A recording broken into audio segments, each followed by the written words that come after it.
Dear students, welcome to the classes of Ray Academy.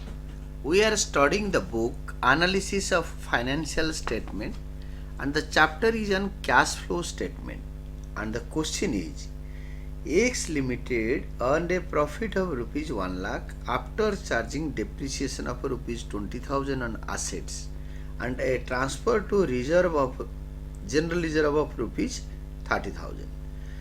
पूरा question पढ़ो. Question पढ़ने के बाद आपके आंसर जो निकालना है लास्ट लाइन देखो. Ascertain cash flow from operating activities. आपको cash flow from operating activities निकालना है. इसको थोड़ा एक्सटेंसिवली अगर लिखोगे तो और भी अच्छा होगा. तो calculation of cash flow from operating activities के साथ आप जोड़ सकते हो of x limited for the year ending 31st March of the current year. जो ईयर इसमें लिखा है इसमें एक्चुअली ईयर दे नहीं रखा है. For the year ending dash dash. तो that will be much better. पूरे क्वेश्चन को जब तक क्वेश्चन समझ में नहीं आया पढ़ते रहो. Once you are well conversant with the question, अच्छी तरह समझ में आया तो स्टार्ट करो. इसमें यूजुअली हम 3 कॉलम बनाएंगे cash flow from operating activities में. और कौन सा आइटम इधर लिखना है और कौन सा इधर लिखना है मैं आपको बताऊंगा. वो बड़ी इंपॉर्टेंट बात है. तो नेक्स्ट लाइन है आपके पर्टिकुलर्स, डिटेल्स एंड अमाउंट. तीनों कॉलम, यहाँ पे पर्टिकुलर्स, यहाँ पे अमाउंट का डिटेलिंग, यहाँ पे net amount, total amount. Then ये दोनों कॉलम रुपीज के लिए होता है तो रुपीज का सिंबल इसमें आपको लिखना है. Then start. Net profit after tax and extraordinary items के हेड में आपका अमाउंट सीधा इधर आएगा 1 लाख. आपको क्वेश्चन में दे profit after tax and extraordinary items ये दे रखा है क्वेश्चन में. तो जो भी टैक्स दे रखा होता है यहाँ पे the language is like that. X limited earn profit rupees 1 lakh after charging general reserve. General reserve मतलब जनरल रिजर्व आपके एक्स्ट्राऑर्डिनरी आइटम होता है और टैक्स अगर होगा तो चार्ज हुआ होगा, नहीं होगा तो नहीं चार्ज हुआ होगा. तो आप ऐड करो टैक्स एंड एक्स्ट्राऑर्डिनरी आइटम्स. इसके साथ एक ही आइटम है जनरल रिजर्व. इसका अंदर कई सारे आइटम होता है जैसे general reserve, capital reserve, reserve fund, provision for tax, propose dividend, interim dividend, ये सब कुछ होता है. तो ये 30,000 आप यहाँ लिखो. और एक्स्ट्राऑर्डिनरी आइटम कुछ है नहीं और टैक्स ऐसे भी नहीं है. तो यही 30,000 को फाइनल कॉलम में लिखो. यहाँ सी कौन सा अमाउंट कहाँ आता है. तो कौन सा डिटेल्स में आएगा, कौन सा अमाउंट कॉलम में आएगा. टोटल करने के बाद you will be getting 30,000 in the amount. और ये दोनों को ऐड करने के बाद आपको मिलेगा 1,30,000 जो आपको निकलना चाहिए. नेट प्रॉफिट बिफोर टैक्स चाहिए आपको, आफ्टर दे रखा है. तो ऐड कर दिया, बिफोर आ गया. बिफोर टैक्स तो था ही नहीं, एक्स्ट्राऑर्डिनरी आइटम्स आ गया. इसके साथ नॉन ऑपरेटिंग एक्सपेंसेस ऐड होता है. That is net profit add non cash expenses जिसमें आइदर कैश पे नहीं करते या वो नॉन ऑपरेटिंग होता है. तो वो सारे आइटम आपके इस क्वेश्चन पढ़ने के बाद depreciation charge done fixed assets या खाली डेप्रिसिएशन ऐड होगा. This is a non cash expenses, हम पैसे नहीं देते. गुडविल अमोर्टाइज्ड, एसेट डेप्रिशिएट होता है, गुडविल घटता है, अमोर्टाइज होता है, अमोर्टाइजेशन या राइटिंग अप ऑफ गुडविल. और फिक्स्ड एसेट डेप्रिशिएट होता है. ये दोनों एक ही है. ये होता है नॉन करेंट एसेट्स का फिक्स्ड एसेट्स के ऊपर होता है. ये होता है इंटेंजिबल एसेट, ये टेंजिबल फिक्स्ड एसेट. ये दोनों नॉन ऑपरेटिंग नॉन कैश, ये नॉन कैश एक्सपेंसेस, पैसे नहीं देते. तो इसको इधर ऐड करो, दैट इज 27. ये दोनों को ऐड करने के बाद आपके you will be getting the balance. इसको बैलेंस लिखो या कुछ मत लिखो, ऐसे खाली छोड़ दो. बैलेंस लिखना बेटर है.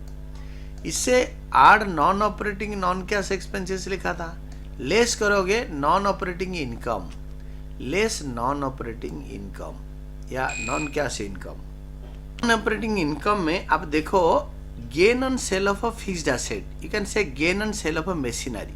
मशीन बेचा और प्रॉफिट हुआ 3,000, ये आपके नॉन ऑपरेटिंग इनकम है। आपके काम है गुड्स का सेल परचेज, ये मशीन बेचना, लैंड बेचना, ये जो मशीनरी के डीलर उसके लिए काम हो गया, जो प्रॉपर्टी ब्रोकर है उसके लिए काम हो गया, आपके लिए नहीं। तभी तो लिखा है gain on sale of machinery, नहीं तो लिखा होता ऑन सेल ऑफ गुड्स। तो ये 3000 डिटेल्स में लिखने के बाद टोटल करके फाइनल 3000 को क्या टोटल करोगे, सेम अमाउंट लिखोगे। तो इससे 157 से 3000 माइनस करके 1,54,000 आएगा।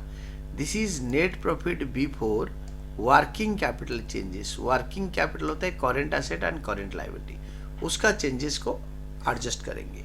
तो इसके साथ ऐड करेंगे decrease in current asset. Current asset decrease हो गया, जैसे स्टॉक डिक्रीज हो गया, स्टॉक को बेचा कैश आ गया, इसीलिए इसको ऐड करते हैं।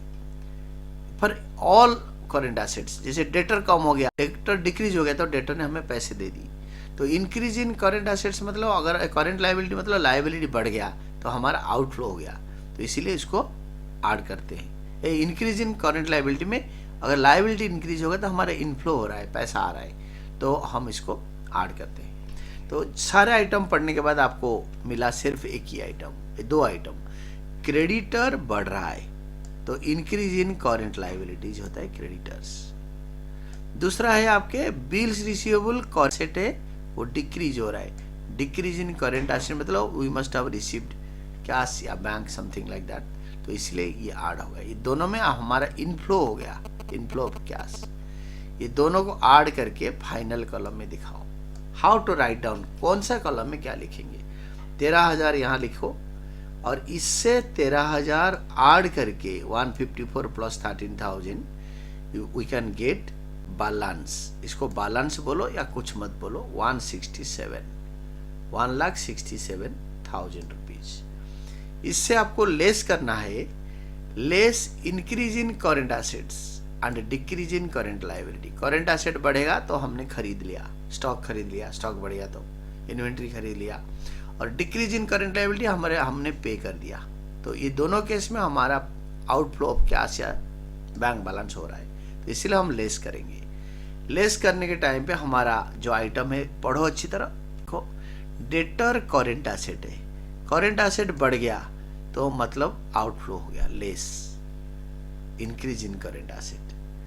Then next one is prepaid expenses. हमने खर्चा जो हमारा एडवांस में पे होता है, एडवांस पेड एक्सपेंसेस या खर्चा होने से पहले हम पेमेंट करते हैं, ये पेमेंट बढ़ रहा है तो हमने कैश में पे करा होगा या चेक दिया होगा या पेड थ्रू बैंक होगा। तो हमारा प्रीपेड एक्सपेंसेस यानी करेंट एसेट बढ़ गया मतलब हमारा पैसा आउटफ्लो हो गया, that is increase in current asset. तो इंक्रीज इन करेंट एसेट को लेस कर देंगे। नेक्स्ट आइटम पढ़ो, is bills payable is a current liability. Current liability increase हो रहा है, प्रेजेंट बैलेंस से जो और फर्दर बैलेंस आ रहा है वो कम हो रहा है, डिक्रीज। डिक्रीज इन जो बैलेंस आ रहा है बिल्स पेबल, बिल्स पेबल आपके कम हो गया मतलब हमने हमारा बिल्स पेबल को पे करा, डिस्चार्ज करवाया, पेमेंट कर दिया। तो पेमेंट कर दिया तो हमारा आउटफ्लो ऑफ कैश हो गया, इसलिए ये लेस में आया।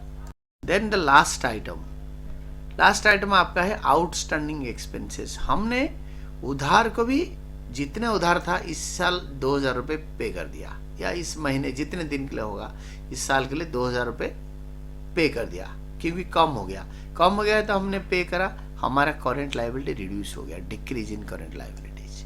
तो decrease in current liability reduces the cash outflow, cash या बैंक बैलेंस, वो दोनों रिड्यूस हो गया होगा, जिससे पे करा होगा वही रिड्यूस हुआ होगा।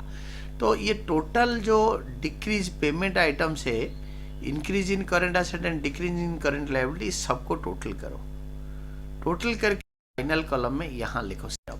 तो इसका टोटलिंग है 12,200 rupees, 12,200 total of increase in current asset and decrease in current liability, इसका टोटलिंग ये है। और जो लास्ट जो बैलेंस था उससे इसको माइनस करने के बाद we will be getting the answer that is 1,54,800 rupees. This is cash flow from operating activities. और ये अगर माइनस में आएगा, नेगेटिव बैलेंस में, तो हम लिखेंगे cash lost in operating activities. यहाँ पे लिखा है कैश फ्लो फ्रॉम, अदरवाइज लिखेंगे cash lost in operating activities. तो दीज आर ऑल अबाउट